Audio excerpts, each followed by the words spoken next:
جائے گا۔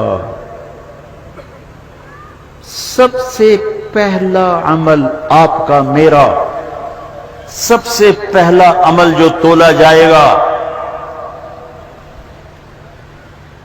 نماز روزہ نہیں، حج نہیں، زکوٰۃ نہیں، تبلیغ نہیں، جہاد نہیں، علم نہیں، تہجد نہیں، تو کیا؟ سب سے پہلے آپ کا اپنی بیوی سے سلوک تولا جائے گا، اور سب سے پہلے بیگم کا خامن سے سلوک تولا جائے گا۔ وہ رابعہ بصری بھی ہے نا، وہ رابعہ بصری بھی ہے جن کی ضرب المثل بن گئی بندگی تقوی۔ پہلے یہ تولا جائے گا خامن سے کیا سلوک ہے۔ جنید بغدادی بن گئے، شیخ عبد القادر جیلانی بن گئے، خیر یہ تو وہ ہستی ہیں جن کا حساب بھی نہیں ہوگا انشاءاللہ، لیکن میں ویسے کہہ رہا ہوں کہ کوئی بندگی میں شیخ عبد القادر جیلانی قطب سبحانی رحمت اللہ علیہ کو پہنچ رہا ہے، کوئی جنید بغدادی کو پہنچ رہا ہے، لیکن جب تولا جائے گا تو پہلے بیوی سے سلوک تولا جائے گا۔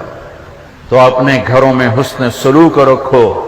بیویوں سے کہتا ہوں خامدوں سے حسن، بیوی مسکرا کے ملے خامد کو جب وہ گھر آئے تھک کر، تو اس کو اللہ کے راستے میں جہاد کرنے کے آدھے کے برابر اجر ملتا ہے، آدھے کے برابر۔ تو اپنے گھروں کو خوبصورت بناؤ حسن سلوک کے ساتھ۔ طعنہ، طنز، بولیاں، وہ انسان نہیں جو عورت پہ ہاتھ اٹھائے۔ میرے نبی نے فرمایا اس میں کوئی خیر نہیں جو عورتوں پہ ہاتھ اٹھاتا ہو۔ آخری خطبے میں عورتوں کو حصہ دیا، بیویوں کو، خامدوں کو نہیں، عورتوں کو۔ استوصوا بالنساء خیرا، یہاں سے پیراگراف شروع ہوتا ہے اور لمبی عبارت آپ نے صرف عورتوں کے حقوق بیان فرمائے۔ تو میرا معاشرہ امبیلنس سا ہے، کہیں خامند بیوی خود نادان ہیں تو لڑ کے تباہ ہو رہے ہیں، کہیں خامند بیوی میں محبت ہے لیکن ساس شریف نے جنازہ ہی کر چھڑیا ہر شاید، سسر اوپر تلوار لے کر، ساس کا اپنا جبر ہے، سسر کا اپنا جبر ہے، نند کا الگ جبر ہے، کہیں بچے کے ماں باپ نے گھر برباد کیا ہوا ہے، کہیں بچی کے ماں باپ نے گھر برباد کیا ہوا ہے۔ ایک بچہ میرے پاس آیا، یہ ہم میاں بیوی لڑ پڑے تھے، اب ہم ملنا چاہتے ہیں لیکن دونوں کے والدین کہتے ہیں کبھی نہیں ملنے دیں گے، اب یہ قصہ ختم ہونا چاہیے اور ختم ہو گیا۔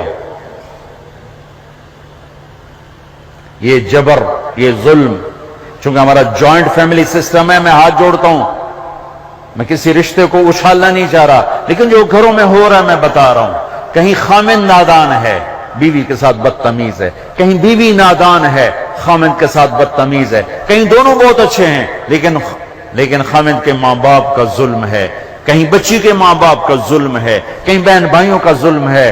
اللہ کے واسطے اپنی حدود میں رہو، اپنی حدود میں رہو۔ یہی تمہاری یونیورسٹی میں پچھلی دفعہ بیان کر کے آیا، آفس پہ بیٹھا تھا، ایک بچی باہر رو رہی تھی، تو مجھے کہا یہ ایک بچی باہر رو رہی آپ سے ملنا چاہتی، تو میں چلا گیا، ساتھ آفس کے چھوٹا سا کمرہ ہے، تو پھر بھی رو رہی، میں سمجھا شاید میرا بیان سن کے کوئی زیادہ اثر لے لیا ہے۔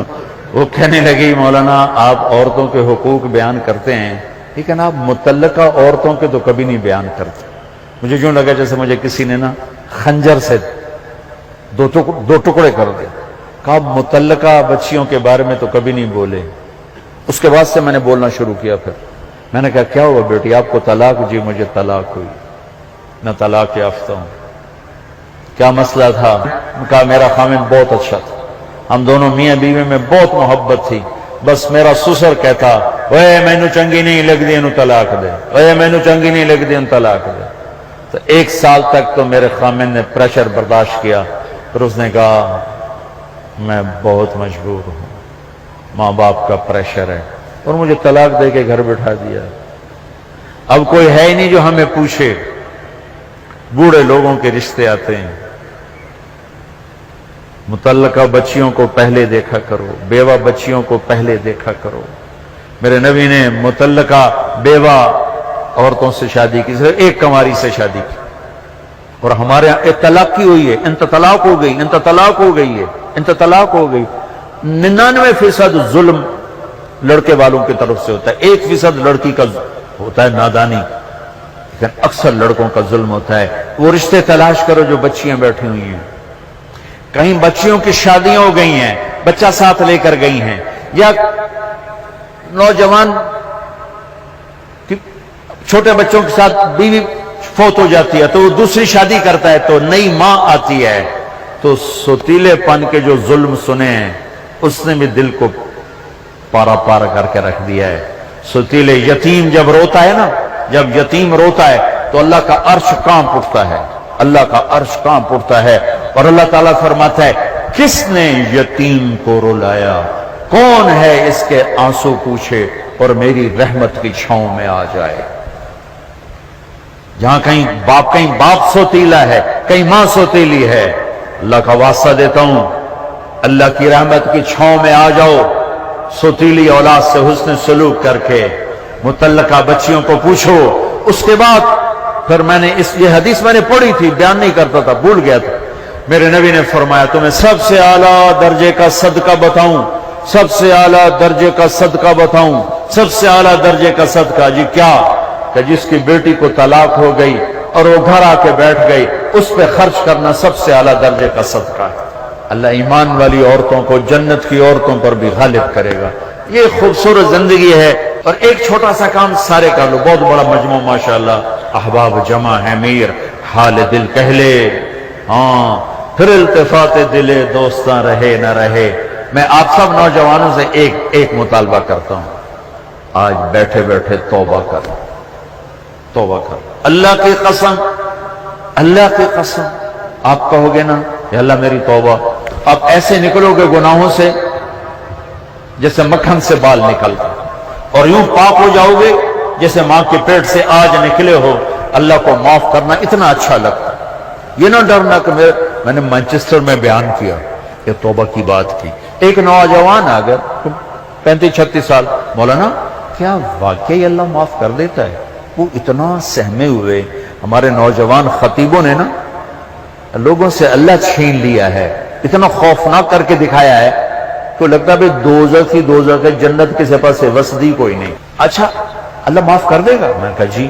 کیا واقعی معاف کر دے گا؟ میں نے کہا جی میرے بہت زیادہ گناہ ہیں۔ میں نے کہا بچہ تیری عمر کیا جو کہہ رہا تیرے بہت زیادہ گناہ ہیں؟ اور تو اتنے گناہ کر، میں گناہوں پہ دلیر نہیں کر رہا، میں مایوسی سے نکالنے کی بات کر رہا ہوں کہ ہمارا نوجوان یا بوڑھا کہتا ہے جی میرے گناہ ہی بہت زیادہ ہیں، میری کیسے توبہ ہوگی، میری کیسے معافی ہوگی؟ میں یہ بتانا چاہتا ہوں کہ میرا اللہ کہتا ہے دھرتی گناہوں سے بھر دے اور اٹھا کر آسمان کی چھت کو لگا دے، اور پھر ایک دفعہ کہہ دے یا اللہ معاف کر، تو میں سارے ہی معاف کروں سارے۔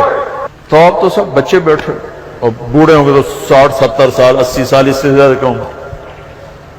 تو جب ہم کہتے ہیں نا یا اللہ میری توبہ، اور ایک اور حدیث سنو، میرے نبی نے فرمایا جو توبہ توڑ دے پھر کر لے، پھر توڑ دے پھر کر لے، پھر لیکن کرے سچے دل سے، کرے سچے دل سے، کرے سچے دل سے۔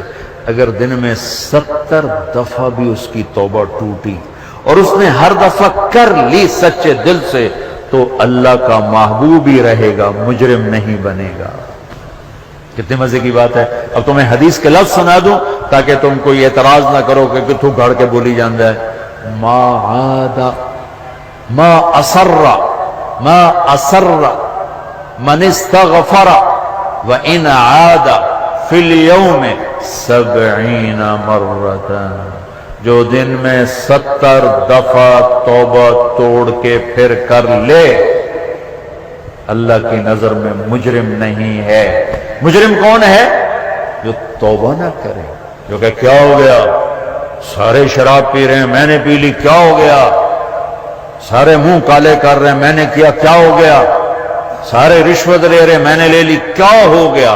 یہ کیس خطرناک ہے۔ اور وہ جو رونے دھونے والا ہے وہ تو مسئلہ ہی کوئی نہیں، ساری زندگی کا گناہ ایک آنسو ایک آنسو ایک آنسو۔ توبہ کرتے ہو؟ کرتے ہو؟